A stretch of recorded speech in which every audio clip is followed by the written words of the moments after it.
Hola, muy buenas tardes a todas y todos.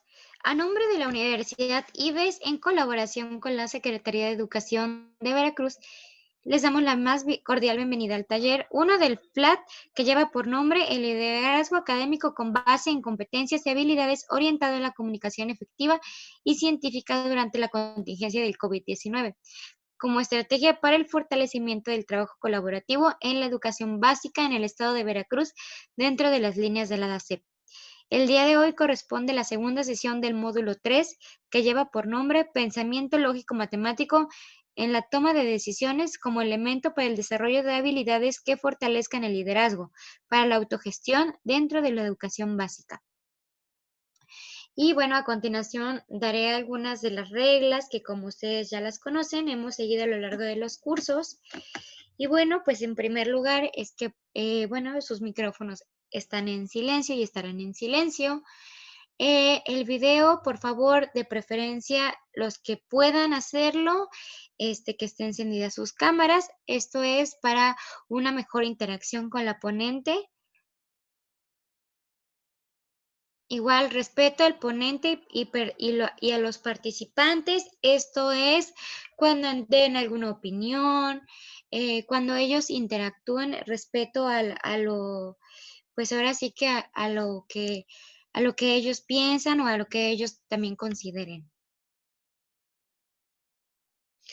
El pase de lista va a ser de igual manera en la parte del chat. Vamos a dejar el link para que todas y todos se vayan a registrar. Acuérdense que es bien importante esta parte, ya que con eso nosotros vamos a contar la asistencia del día de hoy.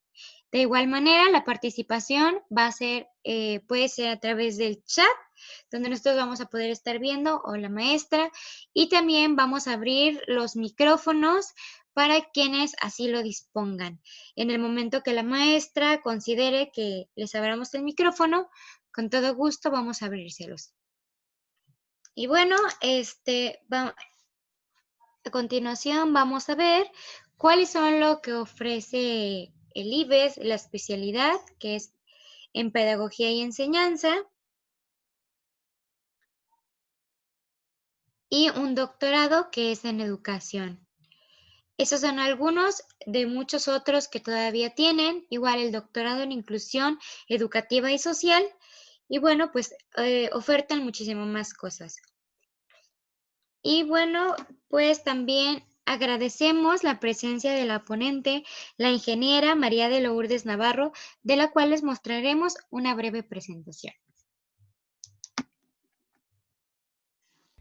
Hola, soy María de Lourdes Navarro Vilis, soy ingeniero industrial mecánico, egresada del Instituto Tecnológico de Veracruz. Desde hace 20 años me dedico a la docencia, trabajé 10 años en bachillerato, 3 en el nivel de secundaria, impartiendo las materias de matemáticas, física y química. Y desde hace 10 años colaboro en la Facultad de Ingeniería de la Universidad IBES.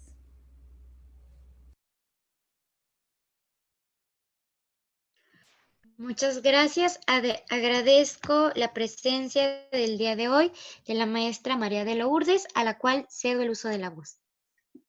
Buenas tardes, bienvenidos a nuestra sesión de cierre del módulo 3. Es para mí un gusto saludarlos. He estado leyendo sus comentarios en el foro y bueno, muchos de ellos van enfocados a que les ha servido mucho, les ha sido de mucha utilidad las lecturas que se les sugirieron y me ha dado mucho gusto, por ejemplo, leer cómo es que ustedes han trabajado su liderazgo en la situación actual que tenemos. Sé que todavía no termino de leer todos, pero créanme que continuaré haciéndolo y dando pues respuesta a sus comentarios. El día de hoy, ya para cerrar, si bien el objetivo de este taller, pues más que nada era vincular que el pensamiento matemático está presente y fundamenta el liderazgo, y en este caso el liderazgo pedagógico y cómo enfocarlo hacia la situación actual de pandemia o de confinamiento debido al COVID-19, por ahí he encontrado varias pues dudas o varios comentarios con respecto a, y de hecho el maestro en la sesión de inicio que me cuestionó o me hizo un comentario sobre qué pasa cuando no se desarrolla el pensamiento matemático, he notado que hay varios comentarios al respecto. Bueno, lo que yo les puedo compartir con respecto a lo que es cómo se desarrolla el pensamiento. Bueno, para el desarrollo del pensamiento matemático intervienen fundamentalmente dos ciencias, que es la psicología cognitiva, que estudia o que nos dice cómo se adquiere el conocimiento, y la neurociencia, que se trata trata sobre el desarrollo del cerebro. Y bueno, todas las diferentes etapas conforme va evolucionando y conforme va el individuo creciendo.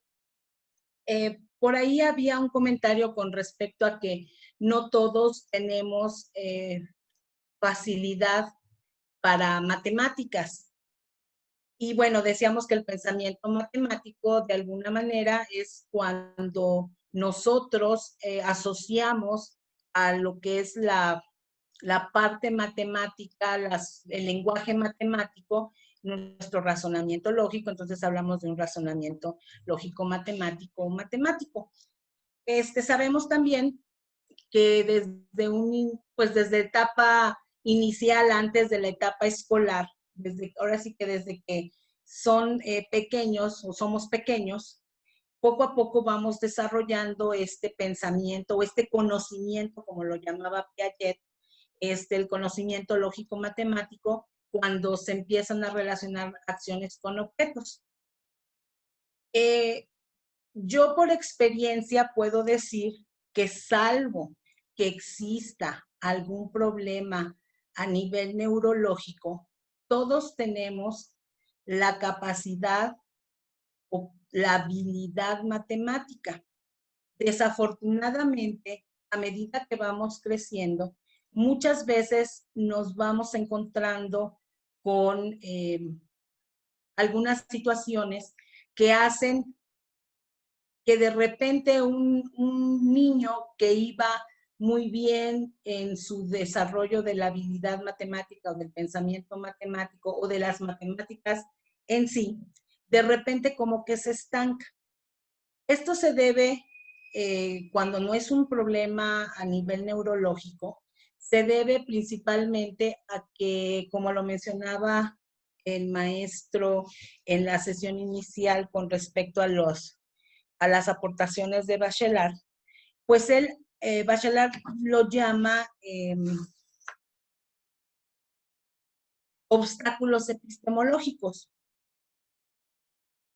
Para no entrar en un campo o no profundizar demasiado, en mi experiencia, esos obstáculos epistemológicos se basan en que muchas veces tenemos conocimientos previos, pero no siempre esos conocimientos previos son los correctos. Entonces, cuando nos enfrentamos a un nuevo conocimiento, resulta que hay un choque porque no era lo que nosotros creíamos que era. Como docente de matemáticas en estos 20 años en diferentes niveles, me he encontrado mucho con esa situación y a veces es muy complicado decir o entender la frustración del estudiante cuando él daba por hecho que había aprendido, que tenía un concepto de un saber o de un tema en matemáticas, y llega y tú le dices que no está en lo correcto. Entonces, para él es un choque muy fuerte y siempre he pensado que es muy complicado o que quizá una de las complicaciones que tenemos con más frecuencia en matemáticas es desaprender lo que está erróneo y reaprender el concepto ya de una forma correcta. Con esto no quiero que se malinterprete o que diga yo que el profesor previo es el que es el culpable. No, desafortunadamente en nuestro quehacer docente, muchas veces nosotros cometemos errores como seres humanos que somos. Y lo malo no es equivocarnos. Lo negativo aquí es que si nosotros no investigamos, si nosotros no estamos seguros del conocimiento, del aprendizaje que le estamos transmitiendo a nuestros estudiantes y lo hacemos de una manera errónea, entonces él va a creer o va a quedarse con la idea de que lo que mi maestro me dice es válido y entonces si ese conocimiento no es el correcto, cuando él llegue a otro nivel con otro profesor, entonces viene ese choque y ahí es donde yo he visto que los estudiantes se frustran y entonces empiezan a decir, no, matemáticas no es lo mío, yo no sirvo para matemáticas, eso es algo que todos hemos escuchado. Entonces, repito, a menos que el problema sea a nivel neurológico, generalmente todos, absolutamente todos, tenemos la capacidad de desarrollar nuestro pensamiento matemático. Solamente que en algunos casos desafortunados, pues mucho tiene que ver nuestro profesor o la persona que nos enseña en cuanto a los conceptos que me está transmitiendo. Por ahí alguien me hacía la mención, ¿qué pasa cuando el maestro es el que no tiene o no cuenta con un adecuado desarrollo del pensamiento matemático? Todos tenemos ese desarrollo del pensamiento matemático. Quizá lo que nos falla un poquito es la parte de lo que es el lenguaje matemático en sí. Sí les quería yo hacer ese comentario porque es mentira y los jóvenes, desafortunadamente, niños y jóvenes, crecen con esa idea de que yo no soy bueno para matemáticas. No, no es que no seas bueno. Tiene mucho que ver con nuestros conocimientos previos, tiene mucho que ver con lo que hemos ido aprendiendo, a lo largo de nuestra vida, a lo largo de nuestras diferentes etapas. Y aprender matemáticas es un proceso. Aprender matemáticas está basado en que tengamos bases sólidas, está basado en que, por ejemplo, que desde pequeños tengamos bien claro las operaciones básicas, tengamos claro el concepto de número, cantidad, etcétera, para que poco a poco, siempre les digo a mis estudiantes que es como una escalera. Durante estos 20 años, además de mi trabajo como docente frente a grupo, también me dedico, trabajo en dar asesorías particulares. Generalmente, y eso es algo que a mí me preocupa mucho, tiene que ver no solamente con la parte de lo que el niño o el joven está aprendiendo en la escuela, sino viene mucho también en cuanto a los padres de familia. Con mucha frecuencia un padre de familia me habla, solicita, agenda una cita para una asesoría de matemáticas, por ejemplo, cuando el examen es al día siguiente o al tercer día, por ejemplo. Y y sobre todo se me da mucho con exámenes extraordinarios. Yo lo que siempre he tratado de explicarles es que matemáticas no se puede aprender de un día para otro. Generalmente, mi método de trabajo es hacer primero un diagnóstico, ver cuál es el problema, porque muchas veces, por poner un ejemplo, un alumno reprueba cálculo integral o diferencial y reprueba cálculo diferencial ya a nivel bachillerato, y no logra, como dicen ellos, pasar la materia. Bueno, el problema no es el cálculo diferencial. Ya cuando uno empieza a hacer un diagnóstico, resulta que tiene problemas desde álgebra. Entonces, matemáticas es una materia, ciencia, o como le quieran denominar, que necesita conocimiento, como todos necesitamos un conocimiento previo para adquirir otro, pero en el caso concreto del aprendizaje de matemáticas, es muy importante que los alumnos cuenten con bases sólidas. esa es una de las razones por las que a nivel nacional nuestro desempeño en matemáticas, por ejemplo en las pruebas PISA, pues no es muy bueno, porque tenemos por ahí unas bases deficientes. ¿Desde dónde empezamos a aprender? Pues prácticamente desde que empezamos a desde que son bebés, empiezan a desarrollar poco a poco su pensamiento lógico matemático, llegan el primer paso importante es el preescolar. Todos sabemos que apenas tiene pocos años, digamos, la educación preescolar es de carácter obligatorio. Antes que decían los papás, no, ya me espero hasta que entre a la primaria. Y entonces están haciendo que esos niños se brinquen esa etapa súper importante, que es aprender a hacer seriaciones, clasificaciones, que es de ahí de donde parte fundamentalmente todo lo que es el conocimiento matemático. No digo que no lo desarrollen posteriormente, sí, pero quizá no con tanta fluidez, quizá no con tanta facilidad, como si no se hubieran brincado esa etapa en su formación educativa. De ahí sigue, bueno, la primaria, y si no llevan bases firmes o sólidas en cuanto a lo que es las operaciones básicas, entonces cuando lleguen a la secundaria y entonces empiecen a hablar o empiecen a trabajar con cosas abstractas como es el álgebra, entonces ahí viene nuevamente un problema. Y entonces el problema no es que el niño sea malo en matemáticas, el problema es que no ha desarrollado todas sus habilidades para poder entender adecuadamente el lenguaje matemático. Y de ahí nos vamos al bachillerato. Si el alumno no comprende adecuadamente álgebra, si no sabe hacer operaciones básicas de álgebra, entonces cuando llega al bachillerato, que está fundamentado, llevan materias como trigonometría, geometría analítica, álgebra nuevamente, pero ya digamos temas un poquito más complejos, vuelve a tener el mismo problema. Desafortunadamente, a lo largo de estos 20 años, me he dado cuenta que un niño que desde la primaria viene trayendo problemas en su aprendizaje en matemáticas, pues toda su vida va a tener ese problema, toda su vida escolar, llamemos hasta que ingrese a la universidad.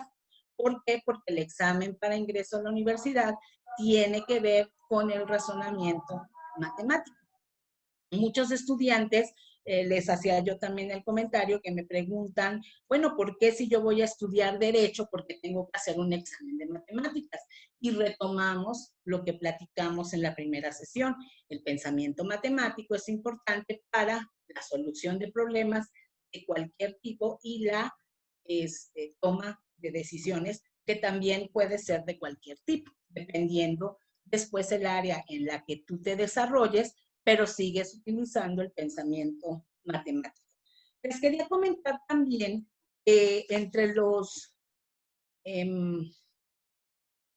problemas, por llamarles de alguna manera, problemas de aprendizaje que existen, pues tenemos que ya son problemas serios, que realmente alguna vez asistí a un taller sobre barreras de aprendizaje y obviamente pues mi interés era saber cuáles eran esas barreras que hacían que los niños, que los jóvenes tuvieran problemas para el aprendizaje en matemáticas. Y bueno, entre las dificultades o entre los problemas que hay para aprender matemáticas, pues tenemos la discalculia. La discalculia ya es de origen neurobiológico. Me decían que solamente quien puede diagnosticar que hay discalculia, pues es un psicólogo, y que, bueno, la discalculia consiste, o hay de varios tipos. Tenemos la discalculia verbal, que es la dificultad para nombrar números y cantidades. Yo incluso a nivel universitario en el área de ingeniería, a veces pues nos causa risa en ese momento, pero a mí como profesora sí me causa un poquito de sorpresa.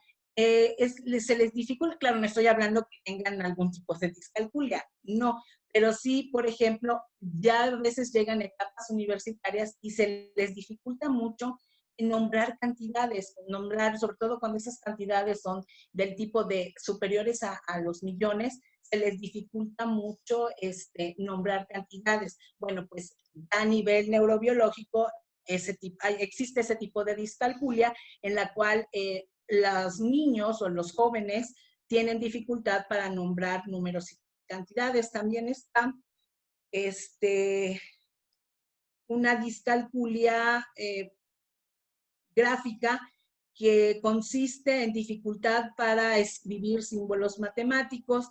También existe una discalculia léxica, que es la dificultad para leer símbolos matemáticos.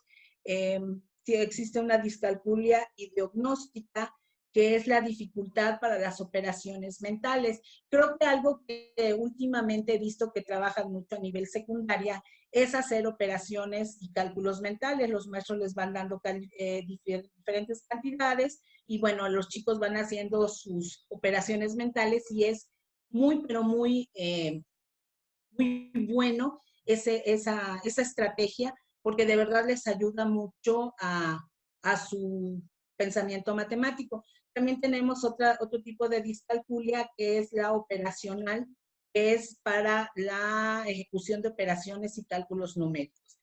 Quizá con mayor frecuencia le llamamos discalculia esta, cuando una persona no puede llevar a cabo operaciones, entonces, bueno, pensamos que es una discalculia, pero bueno, existen otras más, como es el simple hecho de leer o de escribir. También hay algo que se llama acalculia, pero ese es un problema ya a nivel de una lesión cerebral. Otro problema que se presenta como problema para aprender matemáticas, pues es el desarrollo cognitivo. Tiene que ver mucho con la maduración neurobiológica también.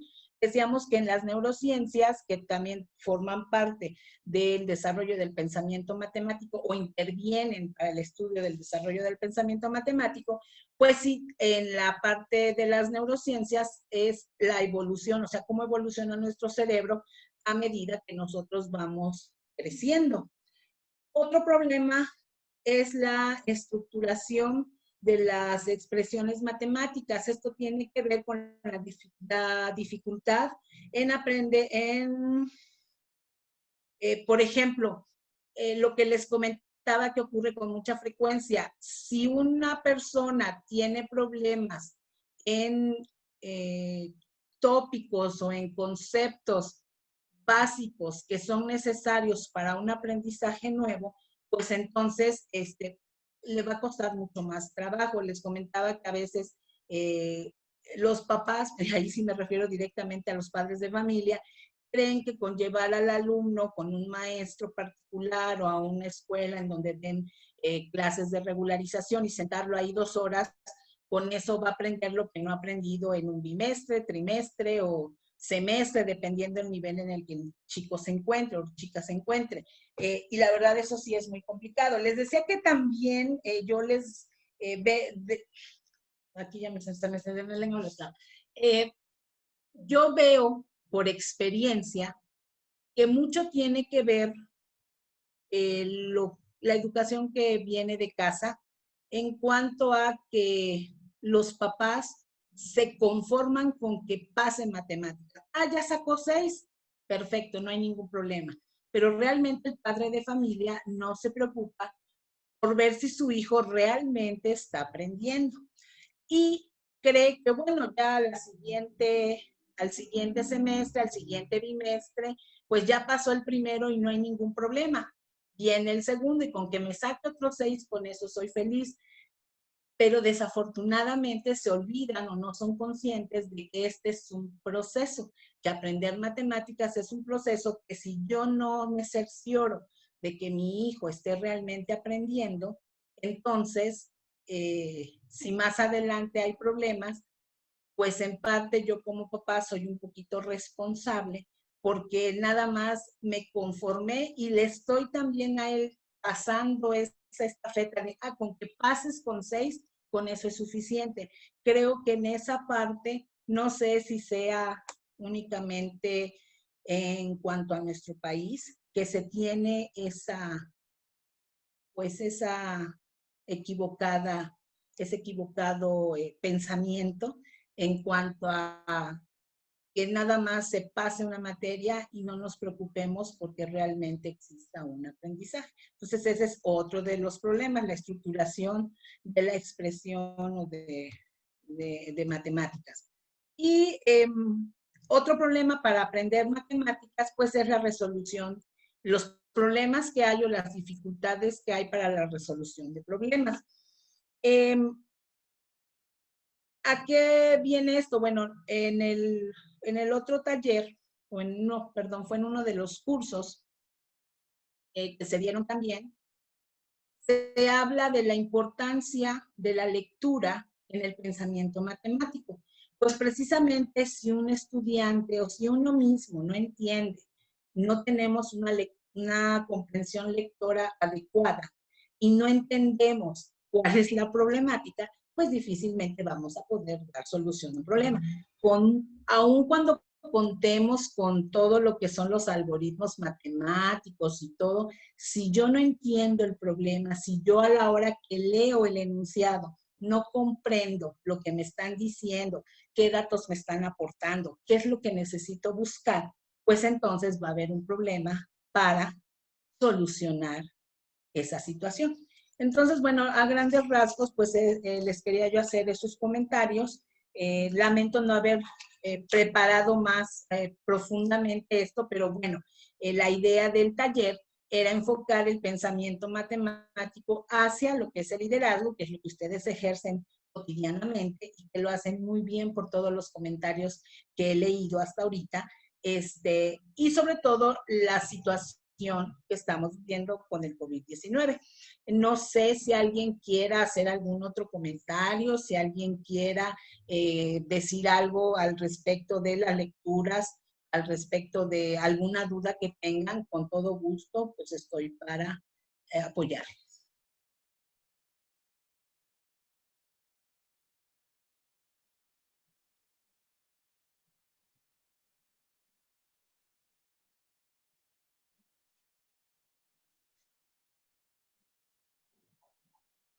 Sí, le vamos a abrir el micrófono ¿Sí?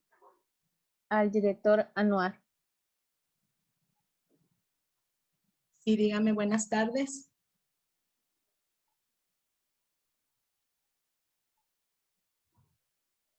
Director, ¿todavía no lo escuchamos? Ya, disculpen, no había Adelante. activado mi micrófono. Buenas Adelante. tardes, maestra.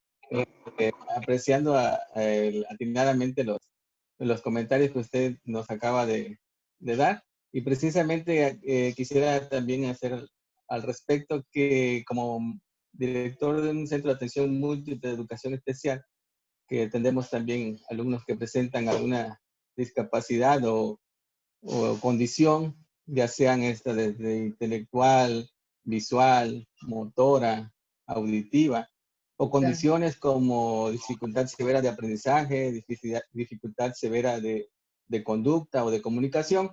Entonces, en cuanto precisamente y atinadamente lo decía usted, o sea, una discalculia podría considerarse como una barrera para el aprendizaje y la participación, no directamente, sino indirectamente, porque las barreras las enfrenta el alumno.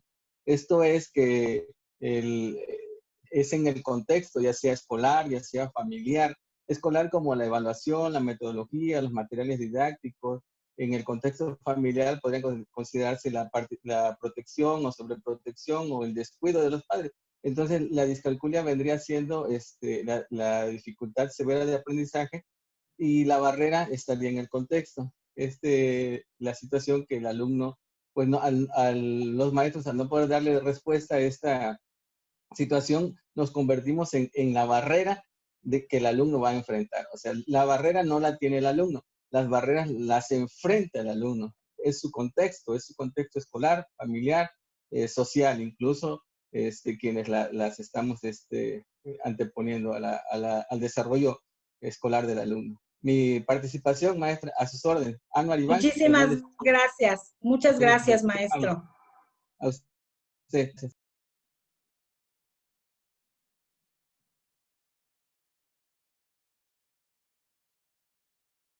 ¿Alguien más que quiera comentar algo?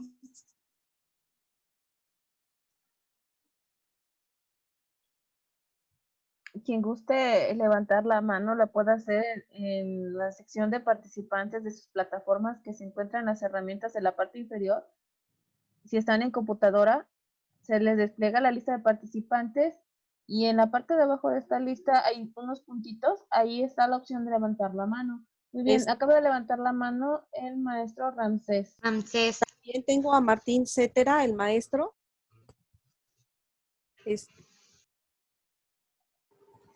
Buenas tardes, doctora Lourdes. Buenas tardes, maestro. Buenas tardes. Usted es la persona que precisamente participó en la primera sesión que me hizo referencia a Bachelard, ¿verdad? Así es, precisamente no he tenido todavía la opción de subir a la plataforma. De hecho, es lo que voy a tratar de arreglar el día de hoy. Ajá. Pero ahorita con lo que estoy escuchando del cierre de este módulo, efectivamente, como comentábamos al principio, de la importancia, como usted indica, de cómo le doy la información al niño, la semántica del problema, lo que considera Irma Fuenlabrada, y vuelvo a insistir en lo mismo, precisamente el cómo yo le enseño o cómo le planteo yo el problema al niño, la situación o el reto, va a depender que el niño precisamente se dé cuenta que tiene la facultad de poder resolver la situación o el problema.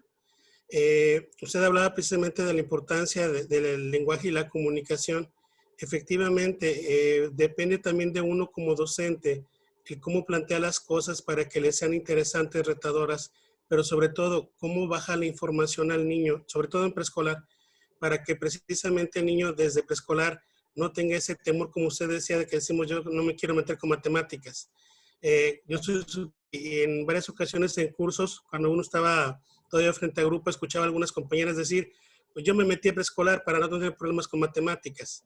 Y pues se supone que es lo que damos nosotros, lo básico en matemáticas, por un lado. Por el otro, yo le agradezco lo que usted menciona también, que complementaba el compañero hace rato, sobre la cuestión de las barreras, porque a veces precisamente la barrera somos nosotros, los docentes, en la forma como planteamos las cosas.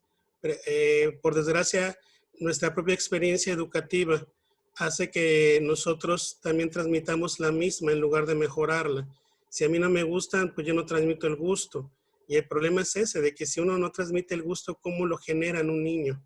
Sobre todo en la edad preescolar, que está en el momento oportuno para adquirir estos gustos y estos conocimientos, o sobre todo el darse cuenta cuáles son los procesos, la movilización de esquemas mentales y poder realizar precisamente una resolución o una solución con base en la información que se le da.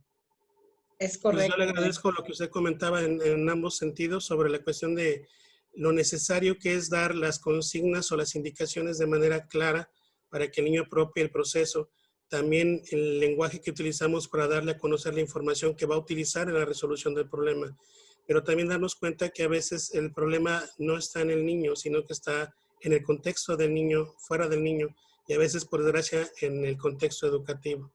Le agradezco lo que usted mencionó y realmente yo espero que con eso también a nosotros se nos abra un poquito más el panorama de la responsabilidad, pero sobre todo, como usted decía, la cuestión del liderazgo, de precisamente nosotros tratar de guiar o de orientar hacia ese camino, hacia esa instancia de utilizar la matemática, su lógica, para la resolución de problemas de manera integral, no nada más a operaciones concretas, sino a cualquier ámbito de la vida. Gracias, doctora.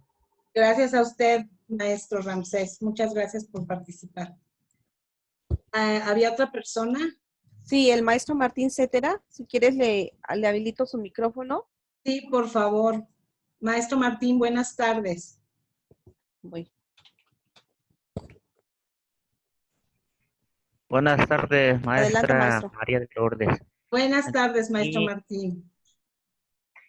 Aquí el problema es que tenemos en secundaria, que pues no sé, me pregunto qué tan importante es memorizar o que memoricen los alumnos las tablas de multiplicar, porque a veces decían que no era importante, que con que supiera sumar, eso le iba a servir, eso iba a ser una base, pero a veces llegan a secundaria y desafortunadamente les hacen falta esa parte porque no saben multiplicar.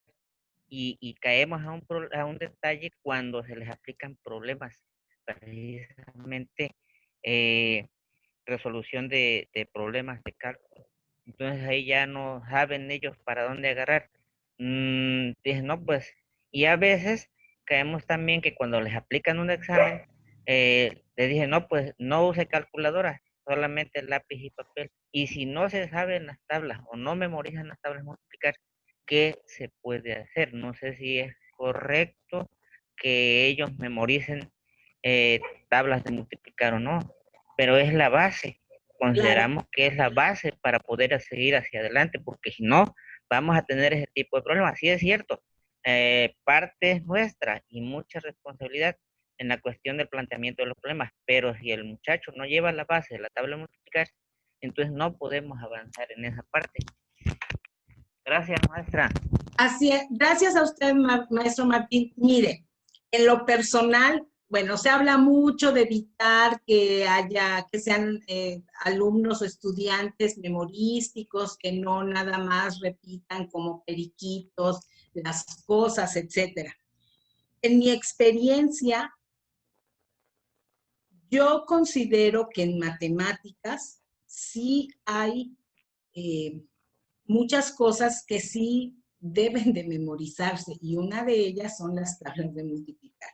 Yo sí estoy, es importante que él entienda el concepto de multiplicación como una suma abreviada, pero de que sí debe de memorizar o saberse, como nos decían a nosotros, que sabes las tablas de multiplicar, sí, porque si no, él no va a ser capaz de realizar operaciones de multiplicación, por ejemplo, ya cuando intervienen 2 o 3 cifras. Entonces, yo sí soy de la idea, quizá me digan que soy anticuada o arcaica, pero yo sí considero que sí deben de memorizar las tablas de multiplicar. ¿Por qué? Porque entonces, ¿de qué manera van a poder realizar operaciones cuando ya llevan cifras con 2 o 3 dígitos? Y, pero antes de que ellos memoricen las tablas de multiplicar, creo que es importante que tengan bien entendido el concepto de multiplicación. La multiplicación, como, bueno, hablamos de las 4 operaciones básicas, cuando en realidad son únicamente 2, la suma y y pues la multiplicación viene siendo una suma abreviada, porque lo que hacemos es 2 veces el 3, y así es como generalmente enseñamos, o creo que se enseña a nivel básico matemáticas. Les voy a platicar así rapidito. Yo, bueno, se habrán dado cuenta en la presentación, yo soy ingeniera mecánica, ingeniero industrial mecánico, y por cuestiones personales y algunas situaciones ejercí en la ingeniería, y llegó un momento en que por algún tipo de situación personal decidí dedicarme a la docencia. Mi idea inicial era trabajar a nivel superior. Por falta de experiencia, me dicen, no, pues si nunca has dado clases, no te puedo, aun cuando estés titulado, aun cuando tengas un posgrado, una maestría en ese, entonces, bueno, tengo una maestría en diseño mecánico, me decían que no era posible que diera yo clases porque no tenía yo la experiencia docente. Entonces, trabajé inicialmente, hace 20 años comencé trabajando a nivel bachillerato. Y me encuentro con la situación de que, bueno, ¿por qué no saben? Bueno, ¿por qué no se saben las tablas? Bueno, o sea, me empezó a interesar tanto que entonces dije, bueno, ¿cuál es el problema? Entonces el problema viene en secundaria. Me voy a secundaria y veo que también ahí persiste, ¿no? Que hay problemas con operaciones básicas. En su primer contacto con álgebra, pues, que es en la secundaria, pues precisamente empiezan a tener muchas dificultades, y entendí, bueno, porque llegan a bachillerato con conceptos básicos deficientes. Nunca he trabajado a nivel primaria. No, no he tenido esa experiencia. Sí he trabajado con algunos niños pequeños en sesiones individuales, privadas, pero no tan pequeños. Entonces, generalmente cuando yo ya empiezo a trabajar con los niños, pues ya están quinto, sexto de primaria aproximadamente. Se supone que ya deben de saber o ya saben hacer sus operaciones básicas. Sin embargo, llegan conmigo y sí, de alguna manera, mediante juego, por ejemplo, tengo lotería, tengo unas bases en donde se van insertando los números que tienen que ver con las tablas de multiplicar. Yo sí considero que las tablas de multiplicar sí las deben de memorizar, porque si no es imposible que puedan hacer operaciones ya con más cifras, o sea, incluso hasta para dividir, o sea, les cuesta a la mayoría de estudiantes que dicen que tienen problemas en matemáticas y que no son las matemáticas lo suyo. Uno de los problemas más importantes que yo he detectado es operaciones de resta y operaciones de división. Y en el caso de las operaciones de división, pues su fundamento es saber multiplicar o saberse las tablas de multiplicar. Así es que, bueno, esa es mi humilde opinión, maestro. Yo sí considero que se deben de memorizar y que aun cuando ya estén en secundaria, pues tiene que ser así como que un punto importante, llevarlos nuevamente a que repasen las tablas. Y bueno, afortunadamente hoy en día, y no hablo solamente de ti, porque muchos dicen, es que yo estoy en una comunidad donde sí, yo entiendo, lo entiendo y créanme que eso duele, en serio duele, ver tanta desigualdad.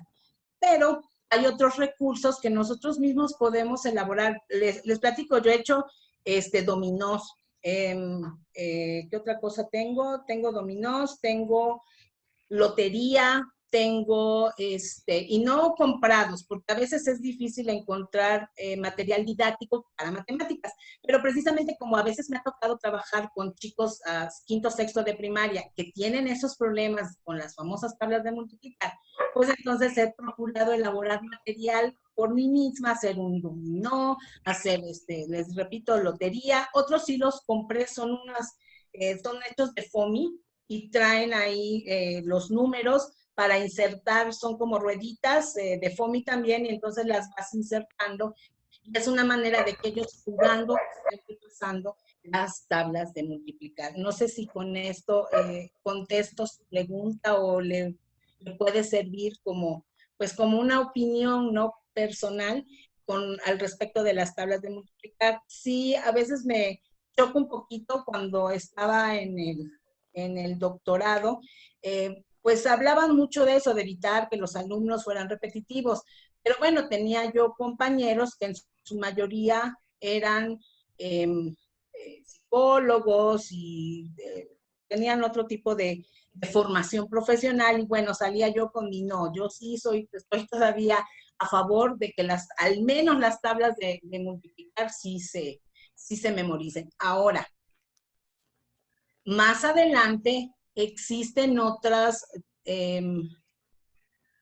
temas de matemáticas, como en el caso de trigonometría ya en bachillerato, que muchas veces uno no es que estés repitiendo hasta que te lo aprendas, sino a medida que tú lo trabajas y estás haciendo problemas, en el caso de las famosas identidades trigonométricas en bachillerato, pues a medida que yo le ponga a mis estudiantes ejercicios para que estén practicando, pues sí llega el momento en que se memorizan al menos las fórmulas básicas.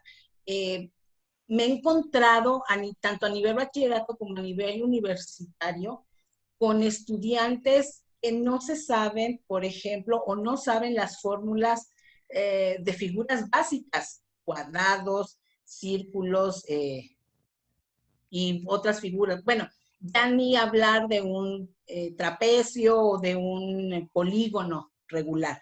Entonces, sí, pues volvemos a lo mismo, no es que el alumno no sea bueno, sino que desafortunadamente en todo nuestro camino, siempre les digo, nuestra escalera, la educación en la parte de matemáticas, hablando de matemáticas ya en concreto, operaciones matemáticas y temas de matemáticas, sí tiene que existir forzosamente un fundamento para que él continúe con su aprendizaje. Si no, se va a estancar y ahí es donde viene, no porque él no sepa ni sea capaz de eso, de aprender esos nuevos conocimientos, sino porque ya entonces viene, yo creo que a nivel interno, a nivel personal y quizá hasta emocional, que se siente frustrado. Pero yo creo que si nosotros como profesores y padres de familia, que son una parte fundamental en esto, le decimos, a ver, mira, no te preocupes, vamos a ver desde dónde o en dónde tienes problemas y hay que reforzar. Sí sé que a veces como docentes, sobre todo hablando de que tenemos grupos o a nivel básico se tienen grupos numerosos en las escuelas del Sistema Público Nacional, sí es a veces complicado dar una atención personalizada. Sin embargo, creo que si hacemos un poquito de esfuerzo y nos enfocamos, creo que todos hacemos o hacen una evaluación diagnóstica. Entonces ahí es donde detectamos, ah, caramba, este chico le puso una multiplicación y resulta que, híjole, no la sabe hacer o no le cuesta trabajo.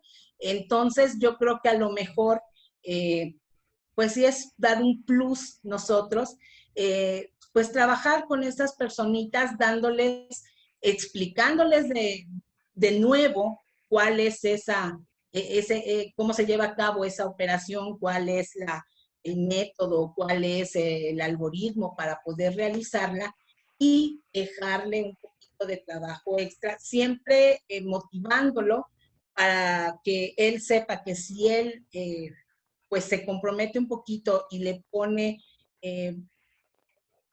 a veces ellos creen que, es que ya pasé tal grado, entonces ya lo sé. No, o sea, que también ellos sean conscientes de que no todos lo saben, de que no lo, o a lo mejor lo saben, pero no de la forma correcta, como decía el maestro, hay que ser muy cuidadosos en cómo les transmitimos, pero volviendo a lo que son operaciones básicas, que yo creo que todos nos encontramos en el nivel que sea, con situaciones de ese tipo, quizá dedicarles un poquito más de tiempo dándoles material extra para que ellos vayan reforzando toda esa, todos esos conceptos o todas esas algoritmos que les cuestan trabajo. Y yo siempre he pensado, pienso y pensaré que la práctica sea el maestro, aun cuando dicen, es que para qué tantos ejercicios.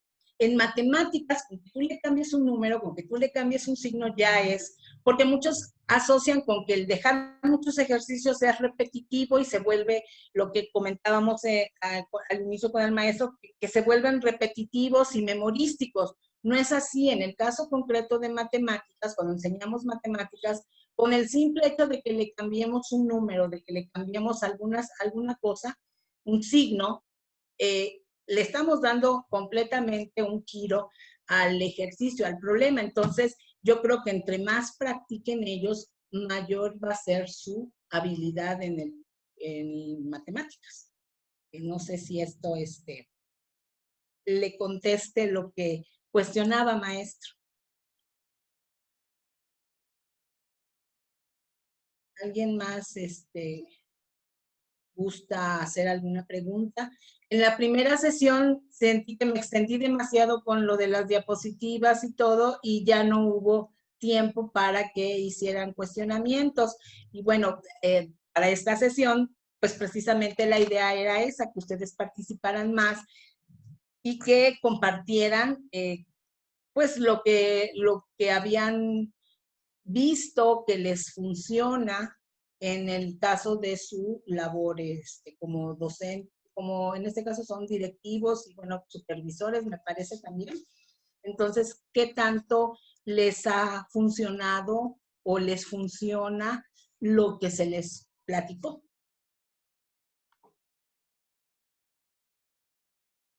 No sé si alguien más quiera comentar algo.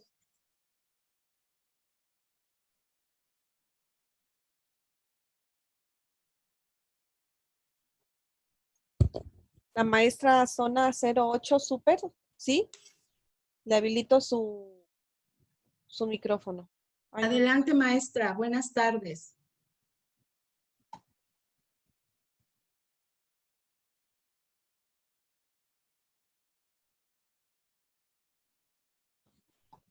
¿Ya, maestra?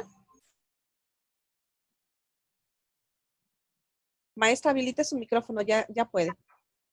Ya, pues antes que nada, muchas gracias por todo lo que nos ha compartido y también por todos los materiales que pudimos estar revisando durante ahorita este módulo. Ha sido muy interesante y pues considero que sí es muy cierto que las decisiones que tomemos tenemos que tomarlas bien fundamentadas, bien sustentadas. Y bueno, esto es parte también de lo que mencionaba en el pensamiento matemático. O sea, no podemos arriesgarnos a tomar decisiones sin un fundamento, sin un sustento y de manera pues improvisada de cierta manera, porque tenemos que prever las consecuencias, tenemos que ser hasta inclusive calculadores de lo que en un momento dado la decisión que vayamos a tener, las repercusiones que pudieran generarse con esa decisión.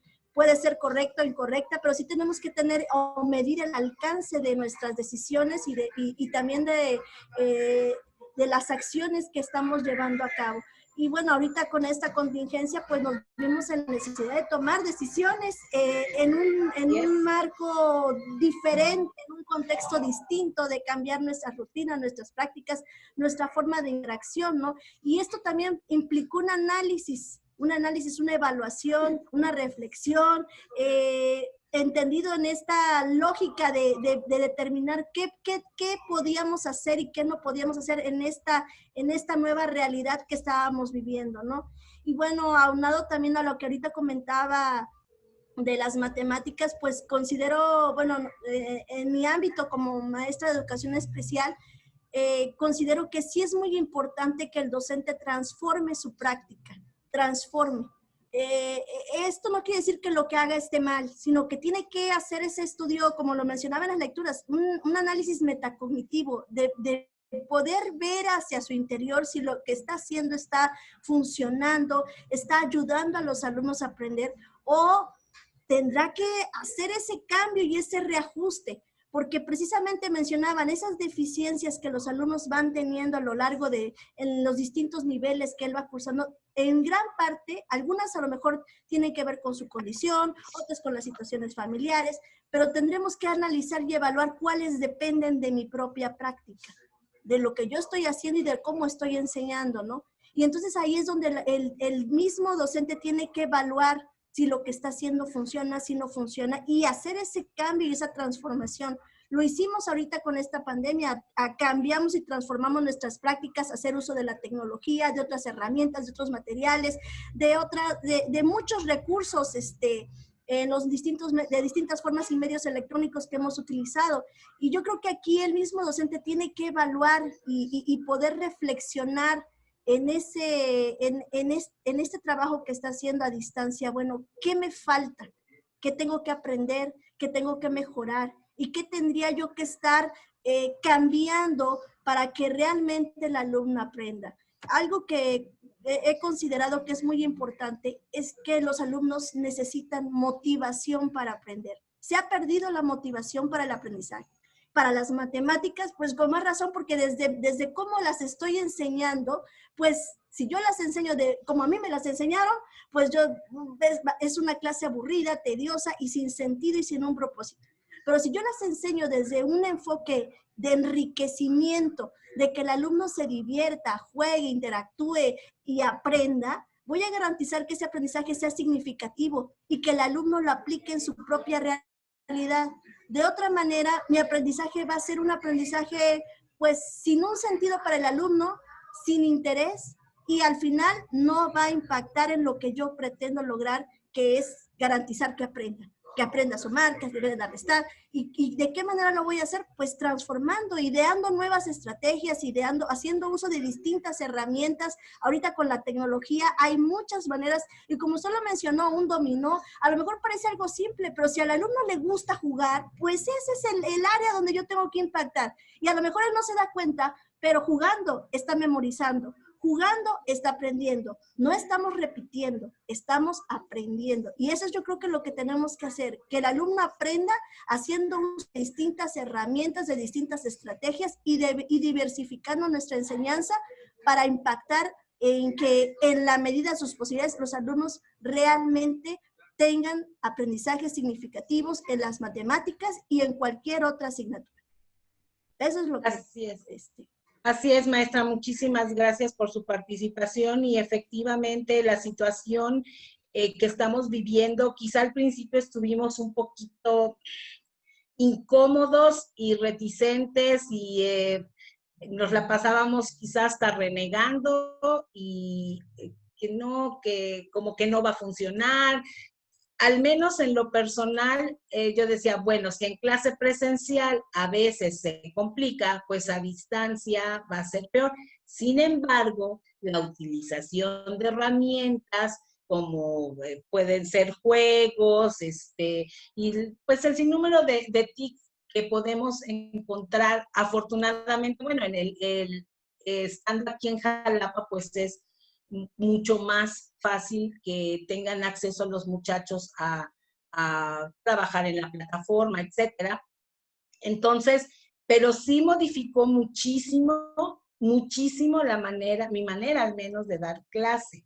Y yo creo que eso nos está pasando a todos. La idea que teníamos en un inicio de cómo trabajar a distancia, al final nos estamos dando cuenta que no es tan mala y que al menos en lo personal, yo sí estoy notando que podría decir que hasta un mayor aprendizaje al que a veces tengo en el aula.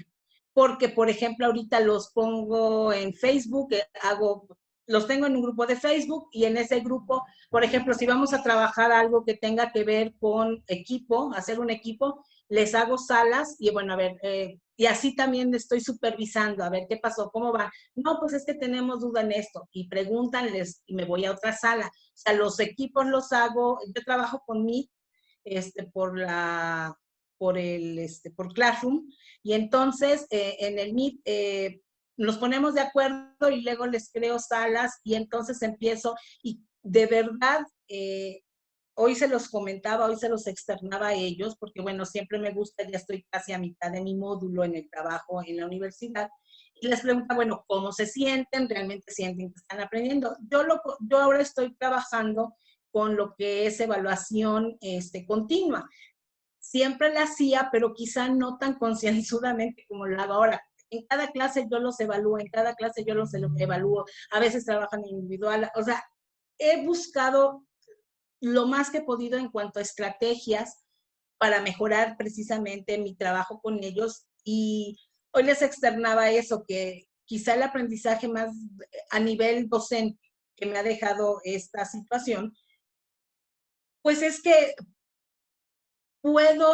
quizá ya estábamos, y hablo por todos, porque creo que todos estamos en una zona de confort. Yo llego con mi lápiz, con mi plumón, les pongo ejercicios en el pizarrón y ya, eso era todo.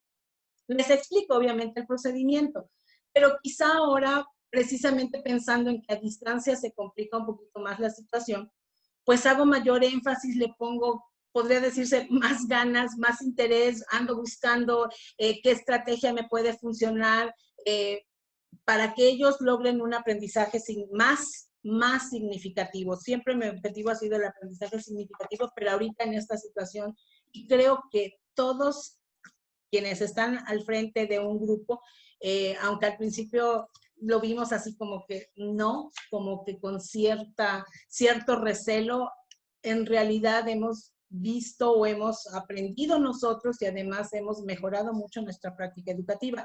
En cuanto a ustedes a nivel directivo, a nivel de supervisión, creo que también esta situación ha ayudado mucho a que ejerzan ese liderazgo. Me dicen, es que es difícil. Sí, el papel del director, el papel del supervisor es difícil. Y es difícil en situaciones, llamémosle, normales, o sea, presenciales, como estábamos acostumbrados a trabajar.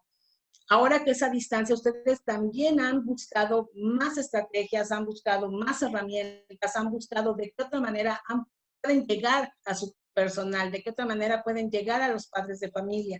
Entonces, haciendo un balance, pues no ha sido tan malo, porque creo que a todos en la parte laboral, pues nos ha enriquecido, porque nos hemos visto, quizá lo veamos como de manera obligada, pero nos hemos visto en la necesidad de mejorar la comunicación, de mejorar de qué forma yo organizo a mi equipo de trabajo, de qué manera ahora se va a llevar a cabo esa, pues hasta supervisión y evaluación que hacíamos, pero que ahora lo debemos hacer con otras herramientas, con otros enfoques, porque ya no nada más es ver que se cumpla en la parte, llamémosle, en cuanto a documentación, que entreguen sus, sino ahora también estamos buscando o viendo que llegue a la mayoría de los estudiantes. Desafortunadamente,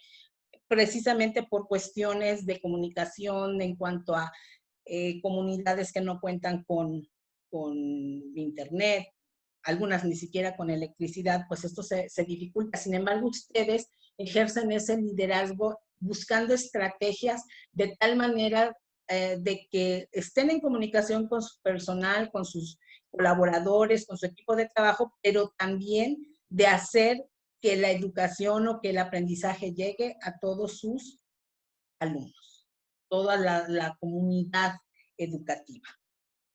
Muchas gracias, maestra, por su participación y sus comentarios. ¿Alguien más quiere? Sí, le voy a abrir micrófono a la maestra Marcela Medina de la Cruz. Adelante, maestra Marcela, buenas tardes. Buenas tardes.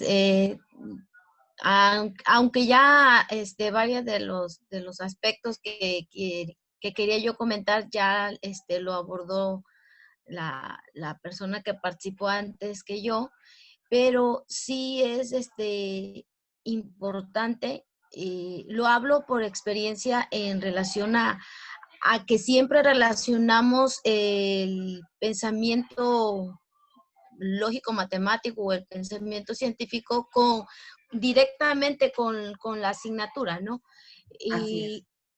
Y tengo la experiencia ahorita porque mi hijo está en un proceso de titulación y efectivamente platicando con él, hay compañeros, son pocos los que están accediendo a hacer su proyecto de titulación porque no cuentan con las herramientas para poder desarrollar un trabajo de investigación y se van por lo más fácil que es un examen.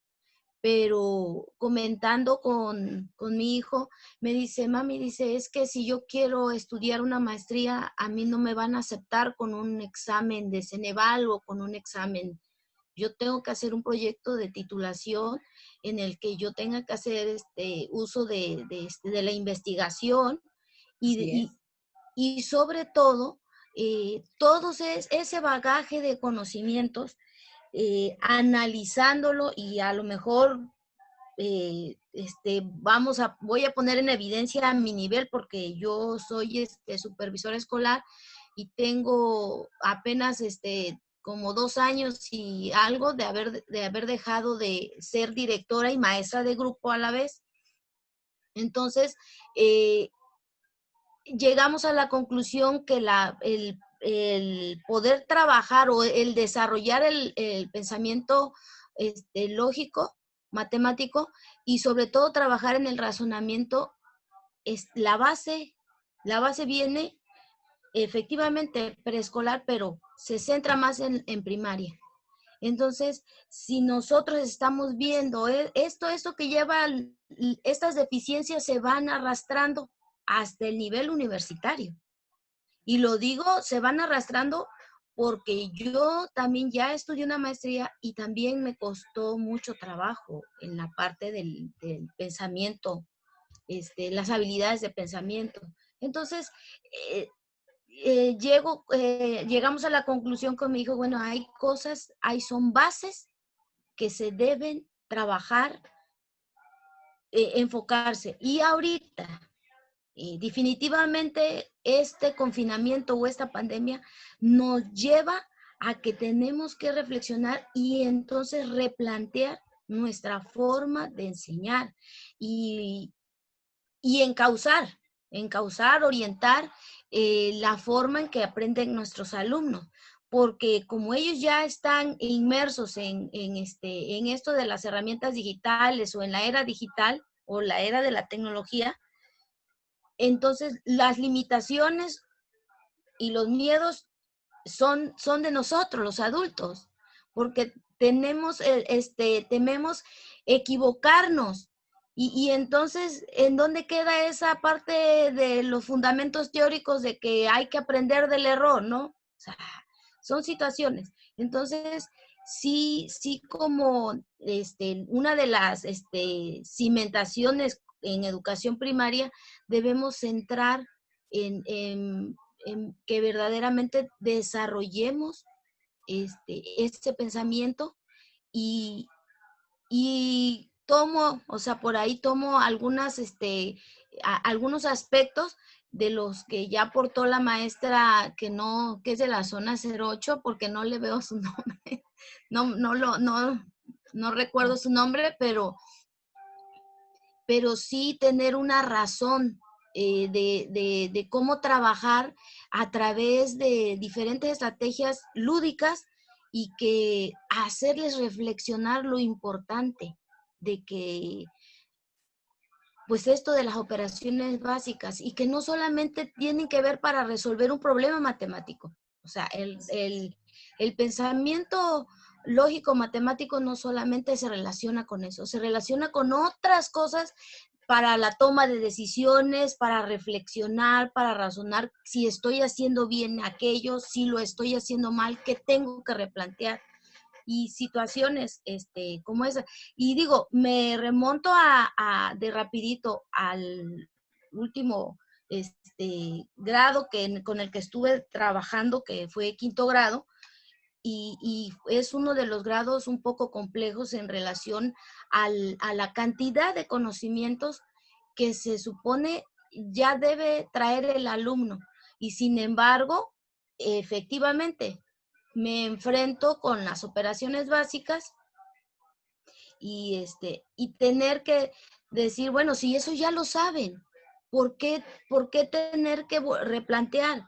Entonces, platicando con los mismos compañeros del colectivo donde estuve trabajando, no, pues, es que entonces hay que replantear, porque no podemos avanzar si, por ejemplo, mi compañera de sexto grado, que va a recibir a mis alumnos, cómo va a trabajar las operaciones básicas o las situaciones de problemas para poderlos resolver, y si nos estamos dando cuenta. Entonces, en ese sentido había que replantear y decir, bueno, ahora tenemos que buscar una estrategia y que no suene como que repetición, que no sea, aunque nos lleve propiamente algunas, como las fórmulas, aunque nos lleve a que tenemos que memorizar, ¿no?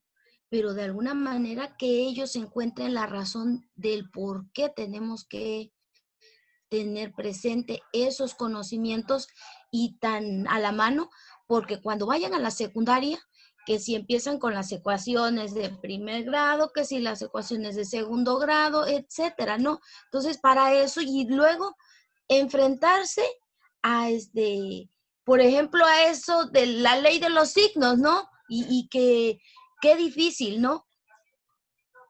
Y es, por eso digo, independientemente de que tengamos que memorizar, pero hay que reflexionar, hacerlo reflexionar sobre por qué la razón. Y entonces ahí ir encaminando. Pero si vemos que está el problema y no hacemos nada y nos lo brincamos y decimos, no, pues ya lo doy como tema visto. Entonces no nos estamos dando cuenta el rezago o el problema que estamos dejando ahí con la gran mayoría de nuestros alumnos. Y bueno, aquí es llevarnos a que esta pandemia definitivamente ya no vamos a regresar igual de manera presencial. Yes. Tenemos que vincular la tecnología y esa parte es la que todavía nos hace falta a nosotros como docentes dominar. O sea, ser más competitivos en ese sentido. Por mi parte es todo y muchas gracias. Muchas gracias, maestra, por su comentario. Y efectivamente, lo que nos está dejando la pandemia, además de, bueno, buscar estrategias, etcétera, creo que nos está dejando digitalizarnos, acercarnos a la tecnología, estábamos muy renuentes. Esto existe desde hace años, lo vuelvo a mencionar. Ya estaba, sin embargo, era más cómodo decir, ay, llego con mi plumón y mis cositas, mis hojitas y les reparto. Y estábamos como que un poquito renuentes, ¿no? A entrar de lleno. La situación no nos dejó otra opción, si bien es cierto que en algunas comunidades es complicado el trabajar con la tecnología, con los estudiantes. Creo que como docentes nos involucramos, estamos aprendiendo, estamos viendo nuevas estrategias y quizá cuando regresemos, porque espero que algún día regresemos a las clases presenciales, quizá cuando regresemos nuestra manera de ver las cosas va a ser completamente diferente. Y si bien igual llegamos a nuestra comunidad y seguimos careciendo de internet, seguimos careciendo de dispositivos porque nuestros alumnos no tienen acceso a ellos en forma individual, porque a lo mejor hay un teléfono, pero es para todos, como muchos me comentaban en el foro. Sí es cierto, es una realidad que se está viviendo. Sin embargo, nosotros ya nos estamos digitalizando, nosotros estamos aprendiendo nuevas estrategias, nuevas herramientas, nuevas cosas que estamos viendo que nos pueden funcionar, quizá no en tiempo real. Yo pensaba, quizá cuando se regrese a la comunidad que carece de internet, pues a lo mejor yo puedo llevar, por ahí algún maestro me decía, tenemos que hacerlo con nuestros propios recursos. Pues sí, es una realidad. Desafortunadamente hay veces que, bueno, en la parte gubernamental tengo entendido que no, sí van dotando de algún tipo de, no sé, computadoras, etcétera, pero no es a todos, ni es en todas las comunidades. Ahora, si volvemos al problema, que a lo mejor carecemos de luz, carecemos de, pues, de internet, pues entonces, aunque tengamos una computadora, pues igual no nos va a funcionar. Sin embargo, creo que podríamos, en base a lo que hemos estado aprendiendo en cuanto a TICs y todo ese tipo de situaciones, en que nos estamos ahora sí que involucrando en aprender nuevas cosas y en ver nuevas herramientas, quizá a lo mejor en mi lab o en mi celular yo pueda descargar algo que pueda llevar y que les pueda yo pues que mis estudiantes tengan acceso a esas nuevas herramientas. Definitivamente el regreso no va a ser igual.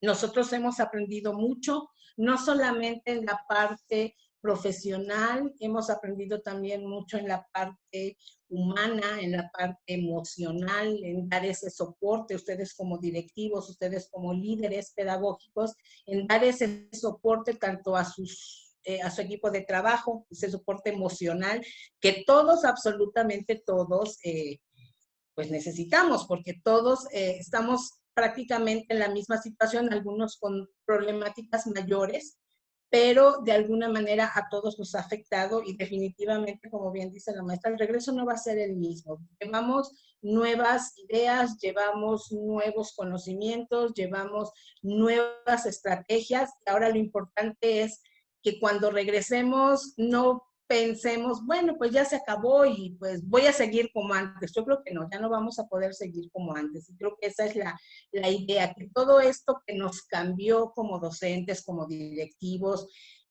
pues de ahora en adelante le saquemos provecho siempre pensando en nuestro compromiso con la educación y en nuestro compromiso con nuestros estudiantes. No sé si alguien quiere agregar algo más. Muchas gracias, maestra María de Lourdes. Hasta el momento nos vamos a quedar ahí con los comentarios. Todos los comentarios que ustedes hicieron en la parte del chat, muchísimas gracias por sus retroalimentaciones y por sus participaciones. Esto se los haremos llegar a la maestra María de Lourdes para que ella con todo el gusto pueda darle seguimiento en la parte del foro que ustedes tienen en el módulo. De igual manera ya se pegó en la parte del chat el link de retroalimentación. Y pues ahora yo solamente les voy a pedir a todas y todos ustedes que si por favor son tan amables para la evidencia del día de hoy, la fotografía. Entonces voy a comenzar con eso. Voy a tomar varias capturas. Somos varias personas.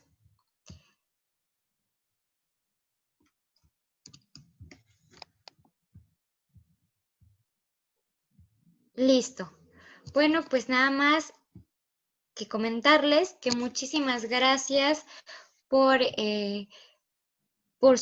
por todas las retroalimentaciones que hicieron el día de hoy. La verdad es que cada una de ellas tiene algo que es sumamente importante y que aporta mucho al tema que la maestra María de Lourdes el día de hoy dio y compartió con ustedes. Y bueno, espero que todos y todas tengan una muy buena tarde y nos estamos viendo en las siguientes sesiones. No sé si la maestra María de Lourdes quiera decir para finalizar algo. Pues únicamente agradecerles su atención, agradecerles la oportunidad de compartir un poquito de estas experiencias que se han tenido. Creo que todos todos tenemos el mismo compromiso y todos tenemos la misma finalidad, es que nuestros estudiantes aprendan, y de verdad agradezco mucho a Universidad Ives darme la oportunidad de compartir con ustedes la experiencia que ha ido uno adquiriendo a lo largo de estos años. Muchísimas gracias por su atención. Gracias, maestra María de Lourdes. Y bueno, pues que tengan todos y todas una excelente tarde. Bonita Hasta tarde a luego. todos. Hasta luego.